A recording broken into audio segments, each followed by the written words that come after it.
Hello, all my dear Cancerian friends. This is Maxine Taylor with your January 2022 forecast. And before I go into it, I can't wait to share it with you. I want to suggest to you that if I have not yet worked with you to help you find your life mission, you might want to take a look at that. Everybody has a mission. We are doing it without knowing we're doing it all the time. What I do is help you bring it to consciousness so that you can absolutely soar. It's a face-to-face Zoom session with me. Check it out on my website, MaxineTaylor.com. And if you have reached the level where you have had it up to here with your daily life pattern, kind of like Groundhog Day, the movie. If you are ready to see your life story clearly, release it and change it, you're ready for my Take Back Your Life session. This is a 3-hour face-to-face Zoom session. It is life transforming. Again, on my website. So let's take a look at your gorgeous forecast. Get organized here. Look at this. It's just beautiful. First of all, we know that both Mercury and Venus are going to be retrograde. And this means that we have a tag team going on, don't we? When Mercury is retrograde, everything is confused. Check out my overview video that I just finished recording. It'll go into greater detail on this. We do not start new projects under a retrograde Venus or Mercury, because if we do, that project either fizzles out completely or has to be redone within the year. So what do we do? Because everything's confused. What we do is tie up the loose ends of unfinished projects. Okay? I know Venus rules love and money and beauty, but when it is retrograde, it feels just like a Mercury retrograde. Everything is confused. When Mercury joins Venus, on the 14th, and Venus is retrograde until the 29th, we have a tag team, don't we? And it's just enough to confuse the sanest of people. So you're not going to start a new project. You'll tie up the loose ends of unfinished projects. Those projects you have begun. Have you started writing your memoir? Have you started working on a blog? Okay, finish it while everything is retrograde. Don't launch. That's a new project. Don't launch it on the retrograde. Tie up the loose ends and launch after Venus and Mercury go direct. And I'll give you more information on that next month. Okay. So let's look and see what's activated. Venus, the planet of love, is in your 7th house, but it's retro. And so while you're out there looking for love, think of that song, Looking for Love in All the Wrong Places. It may not be the wrong places. It may just be the wrong time.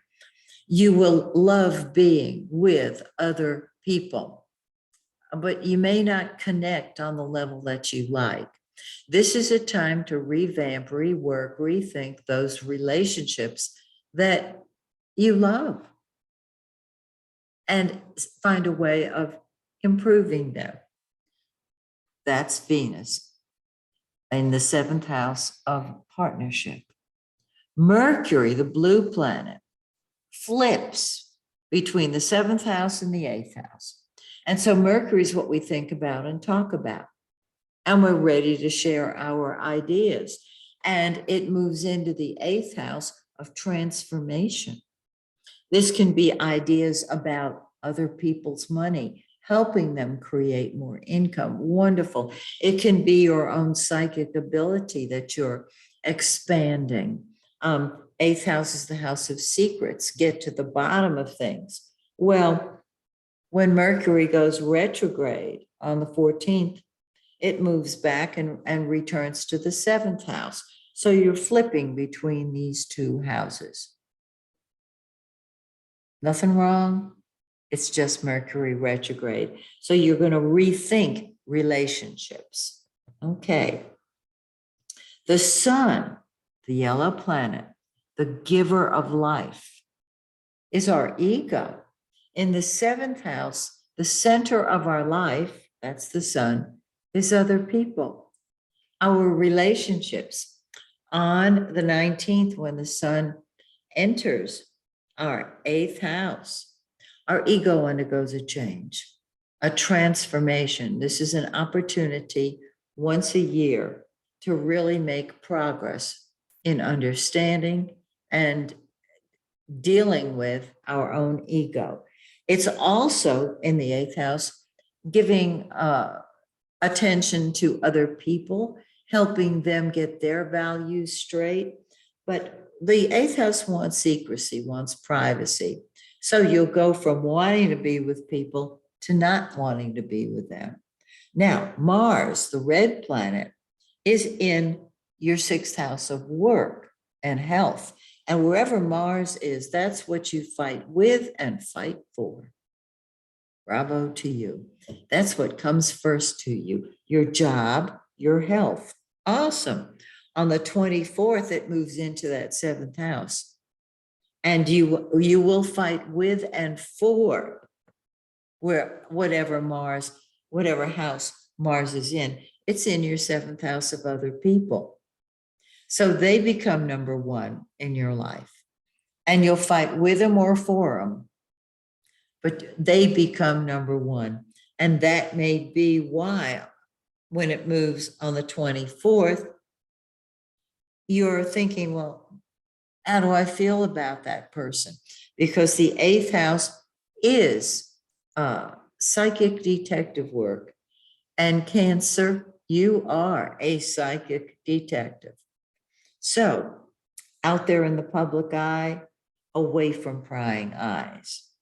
Seventh house, partnership. Eighth house, transformation. Now, Jupiter, the great benefic, is in your ninth house, giving you optimism and a beautiful, expansive way of looking at life, not from the standpoint of ideas, but the standpoint of principles. Oh, it's gorgeous.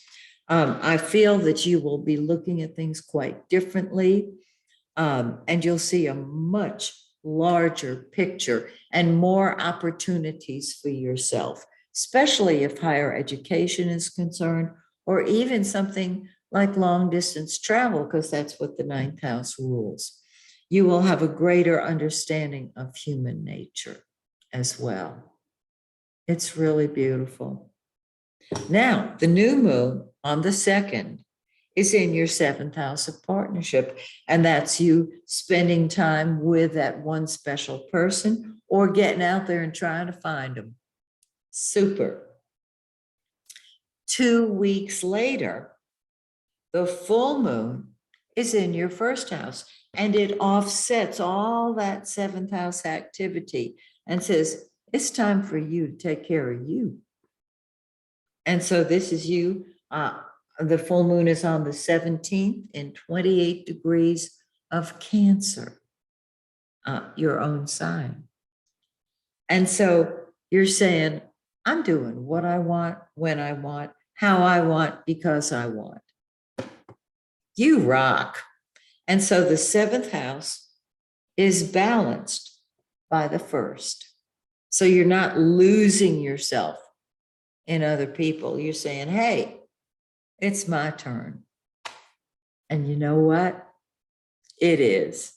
So I hope this is helpful and enjoyable.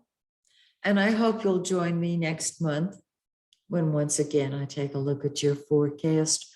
Until then, may the stars shine brightly on you and yours. Bye for now, my dear Cancerian friends.